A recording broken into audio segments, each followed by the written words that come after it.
श्रीनागकवचं नागराजस्य देवस्य कवचं सर्वकामदं ऋषिरस्य महादेवो गायत्री छन्द ईरितः ताराबीजं शिवा शक्तिः क्रोधबीजस्तु कीलकः देवता नागराजस्तु फडामणिविराजितः सर्वकामार्थसिद्ध्यर्थे विनियोगः प्रकीर्तितः अनन्तो मे शिरः पातु कण्ठं सङ्कर्षणस्तथा कर्कोटको नेत्रयुगं कपिलः कर्णयुग्मकं वक्षस्थलं नागयक्षः बाहुकालभुजङ्गमः उदरं धृतराष्ट्रश्च वज्रनागस्तु पृष्ठकं मर्माङ्गमश्वसेनस्तु पादावश्वतरोवतु वासुकिः पातु मां प्राच्ये आग्नेयां तु धनञ्जयः तक्षको दक्षिणे पातु नैऋत्यां शङ्खपालकः महापद्मः प्रतीच्यां तु वायव्यां शङ्खनीलकः उत्तरे कम्बलः पातु ईशान्यां नागभैरवः ऊर्ध्वं चैरावतोऽधस्तात् नागभेतालनायकः सदा सर्वत्र मां पातु नागलोकाधिनायकः नागराजस्य देवस्य कवचं सर्वकामदं ऋषिरस्य महादेवो गायत्री छन्द ईरितः ताराबीजं शिवा शक्तिः क्रोधबीजस्तु कीलकः देवता नागराजस्तु फडामणिविराजितः सर्वकामार्थसिद्ध्यर्थे विनियोगः प्रकीर्तितः अनन्तो मे शिरः पातु कण्ठं सङ्कर्षणस्तथा कर्कोटको नेत्रयुगं कपिलः कर्णयुग्मकं वक्षस्थलं नागयक्षः बाहुकालभुजङ्गमः उदरं धृतराष्ट्रश्च वज्रनागस्तु पृष्ठकं मर्माङ्गमश्वसेनस्तु पादावश्वतरोवतु वासुकिः पातु मां प्राच्ये आग्नेयां तु धनञ्जयः तक्षको दक्षिणे पातु नैऋत्यां शङ्खपालकः महापद्मः प्रतीच्यां तु वायव्यां शङ्खनीलकः उत्तरे कम्बलः पातु ईशान्यां नागभैरवः ऊर्ध्वं चैरावतोऽधस्तात् नागभेतालनायकः सदा सर्वत्र मां पातु नागलोकाधिनायकः नागराजस्य देवस्य कवचं सर्वकामदं ऋषिरस्य महादेवो गायत्री छन्द ईरितः ताराबीजं शिवा शक्तिः क्रोधबीजस्तु कीलकः देवता नागराजस्तु फडामणिविराजितः सर्वकामार्थसिद्ध्यर्थे विनियोगः प्रकीर्तितः अनन्तो मे शिरः पातु कण्ठं सङ्कर्षणस्तथा कर्कोटको नेत्रयुगं कपिलः कर्णयुग्मकं वक्षस्थलं नागयक्षः बाहुकालभुजङ्गमः उदरं धृतराष्ट्रश्च वज्रनागस्तु पृष्ठकम् मर्माङ्गमश्वसेनस्तु पादावश्वतरोवतु वासुकिः पातु मां प्राच्ये आग्नेयां तु धनञ्जयः तक्षको दक्षिणे पातु नैऋत्यां शङ्खपालकः महापद्मः प्रतीच्यां तु वायव्यां शङ्खनीलकः उत्तरे कम्बलः पातु ईशान्यां नागभैरवः ऊर्ध्वं चैरावतोऽधस्तात् नागभेतालनायकः सदा सर्वत्र मां पातु नागलोकाधिनायकः नागराजस्य देवस्य कवचं सर्वकामदम् ऋषिरस्य महादेवो गायत्री छन्द ईरितः ताराबीजं शिवा शक्तिः क्रोधबीजस्तु कीलकः देवता नागराजस्तु फडामणिविराजितः सर्वकामार्थसिद्ध्यर्थे विनियोगः प्रकीर्तितः अनन्तो मे शिरः पातु कण्ठं सङ्कर्षणस्तथा कर्कोटको नेत्रयुगं कपिलः कर्णयुग्मकम् वक्षस्थलं नागयक्षः बाहुकालभुजङ्गमः उदरं धृतराष्ट्रश्च वज्रनागस्तु पृष्ठकम् मर्माङ्गमश्वसेनस्तु पादावश्वतरोवतु वासुकिः पातु मां प्राच्ये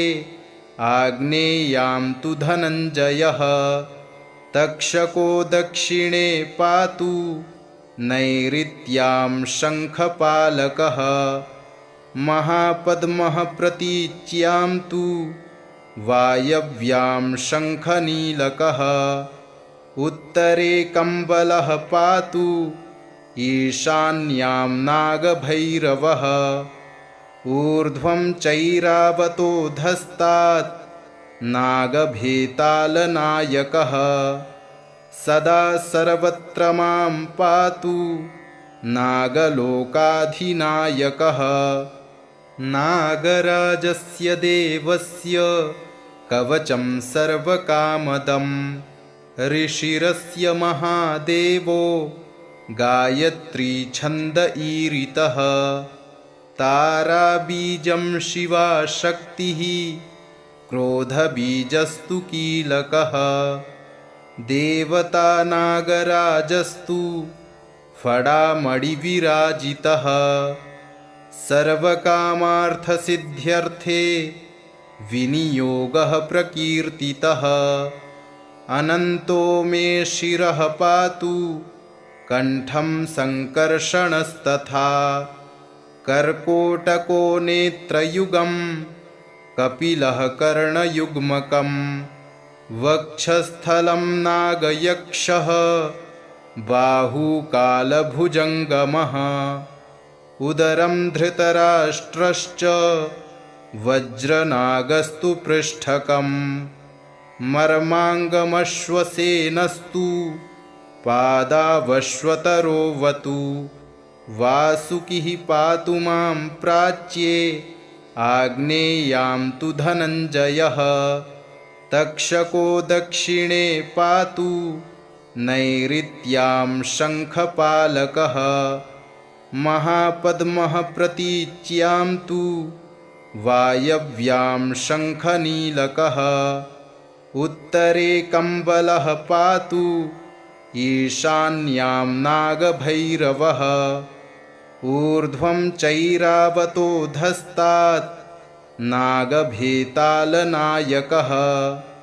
सदा सर्वत्र मां पातु नागलोकाधिनायकः नागराजस्य देवस्य कवचं सर्वकामदम् ऋषिरस्य महादेवो गायत्री छन्द ईरितः ताराबीजं शिवा शक्तिः क्रोधबीजस्तु कीलकः देवता नागराजस्तु फडामणिविराजितः सर्वकामार्थसिद्ध्यर्थे विनियोगः प्रकीर्तितः अनन्तो मे शिरः पातु कण्ठं सङ्कर्षणस्तथा कर्कोटको नेत्रयुगं कपिलः कर्णयुग्मकं वक्षस्थलं नागयक्षः बाहुकालभुजङ्गमः उदरं धृतराष्ट्रश्च वज्रनागस्तु पृष्ठकम् मर्माङ्गमश्वसेनस्तु पादावश्वतरोवतु वासुकिः पातु मां प्राच्ये आग्नेयां तु धनञ्जयः तक्षको दक्षिणे पातु नैऋत्यां शङ्खपालकः महापद्मः प्रतीच्यां तु वायव्यां शङ्खनीलकः उत्तरे कम्बलः पातु ईशान्यां नागभैरवः ऊर्ध्वं चैरावतोऽधस्तात् नागभेतालनायकः सदा सर्वत्र मां पातु नागलोकाधिनायकः नागराजस्य देवस्य कवचं सर्वकामदं ऋषिरस्य महादेवो गायत्री छन्द ईरितः ताराबीजं शिवा शक्तिः क्रोधबीजस्तु कीलकः देवता नागराजस्तु फडामणिविराजितः सर्वकामार्थसिद्ध्यर्थे विनियोगः प्रकीर्तितः अनन्तो मे शिरः पातु कण्ठं सङ्कर्षणस्तथा कर्कोटको नेत्रयुगं कपिलः कर्णयुग्मकं वक्षस्थलं नागयक्षः बाहुकालभुजङ्गमः उदरं धृतराष्ट्रश्च वज्रनागस्तु पृष्ठकम् मर्माङ्गमश्वसेनस्तु पादावश्वतरोवतु वासुकिः पातु मां प्राच्ये आग्नेयां तु धनञ्जयः तक्षको दक्षिणे पातु नैऋत्यां शङ्खपालकः महापद्मः प्रतीच्यां तु वायव्यां शङ्खनीलकः उत्तरे कम्बलः पातु ईशान्यां नागभैरवः ऊर्ध्वं चैरावतोऽधस्तात् नागभेतालनायकः सदा सर्वत्र मां पातु नागलोकाधिनायकः नागराजस्य देवस्य कवचं सर्वकामदं ऋषिरस्य महादेवो गायत्री छन्द ईरितः ताराबीजं शिवा शक्तिः क्रोधबीजस्तु कीलकः देवता नागराजस्तु फडामणिविराजितः सर्वकामार्थसिद्ध्यर्थे विनियोगः प्रकीर्तितः अनन्तो मे शिरः पातु कण्ठं सङ्कर्षणस्तथा कर्कोटको नेत्रयुगं कपिलः कर्णयुग्मकं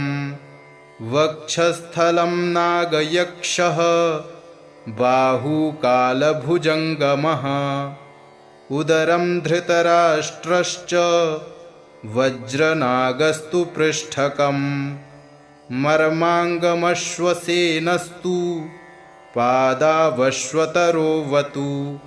वासुकिः पातु मां प्राच्ये आग्नेयां तु धनञ्जयः तक्षको दक्षिणे पातु नैऋत्यां शङ्खपालकः महापद्मः प्रतीच्यां तु वायव्यां शङ्खनीलकः उत्तरे कम्बलः पातु ईशान्यां नागभैरवः ऊर्ध्वं चैरावतोऽधस्तात् नागभेतालनायकः सदा सर्वत्र मां पातु नागलोकाधिनायकः नागराजस्य देवस्य कवचं सर्वकामदम् ऋषिरस्य महादेवो गायत्री छन्द ईरितः ताराबीजं शिवा शक्तिः क्रोधबीजस्तु कीलकः देवता नागराजस्तु फडामणिविराजितः सर्वकामार्थसिद्ध्यर्थे विनियोगः प्रकीर्तितः अनन्तो मे शिरः पातु कण्ठं सङ्कर्षणस्तथा कर्कोटको नेत्रयुगं कपिलः कर्णयुग्मकं वक्षस्थलं नागयक्षः बाहुकालभुजङ्गमः उदरं धृतराष्ट्रश्च वज्रनागस्तु पृष्ठकम् मर्माङ्गमश्वसेनस्तु पादावश्वतरोवतु वासुकिः पातु मां प्राच्ये आग्नेयां तु धनञ्जयः तक्षको दक्षिणे पातु नैऋत्यां शङ्खपालकः महापद्मः प्रतीच्यां तु वायव्यां शङ्खनीलकः उत्तरे कम्बलः पातु ईशान्यां नागभैरवः ऊर्ध्वं चैरावतोऽधस्तात् नागभेतालनायकः सदा सर्वत्र मां पातु नागलोकाधिनायकः नागराजस्य देवस्य कवचं सर्वकामदम् ऋषिरस्य महादेवो गायत्री छन्द ईरितः ताराबीजं शिवा शक्तिः क्रोधबीजस्तु कीलकः देवता नागराजस्तु फडामणिविराजितः सर्वकामार्थसिद्ध्यर्थे विनियोगः प्रकीर्तितः अनन्तो मे शिरः पातु कण्ठं सङ्कर्षणस्तथा कर्कोटको नेत्रयुगं कपिलः कर्णयुग्मकं वक्षस्थलं नागयक्षः बाहुकालभुजङ्गमः उदरं धृतराष्ट्रश्च वज्रनागस्तु पृष्ठकम् मर्माङ्गमश्वसेनस्तु पादावश्वतरोवतु वासुकिः पातु मां प्राच्ये आग्नेयां तु धनञ्जयः तक्षको दक्षिणे पातु नैऋत्यां शङ्खपालकः महापद्मः प्रतीच्यां तु वायव्यां शङ्खनीलकः उत्तरे कम्बलः पातु ईशान्यां नागभैरवः ऊर्ध्वं चैरावतोऽधस्तात् नागभेतालनायकः सदा सर्वत्र मां पातु नागलोकाधिनायकः नागराजस्य देवस्य कवचं सर्वकामदम् ऋषिरस्य महादेवो गायत्री छन्द ईरितः ताराबीजं शिवा शक्तिः क्रोधबीजस्तु कीलकः देवता नागराजस्तु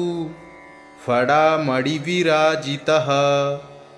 सर्वकामार्थसिद्ध्यर्थे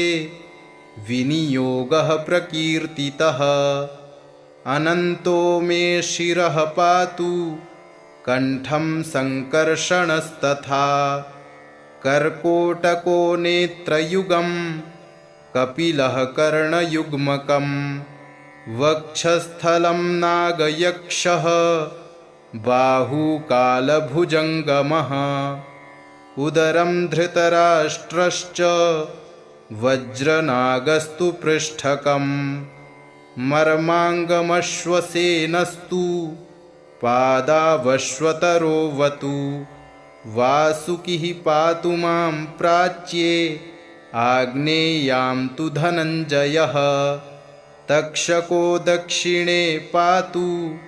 नैऋत्यां शङ्खपालकः महापद्मः प्रतीच्यां तु वायव्यां शङ्खनीलकः उत्तरे कम्बलः पातु ईशान्यां नागभैरवः ऊर्ध्वं चैरावतोऽधस्तात् नागभेतालनायकः सदा सर्वत्र मां पातु नागलोकाधिनायकः इति श्रीनागकवचं सम्पूर्णम्।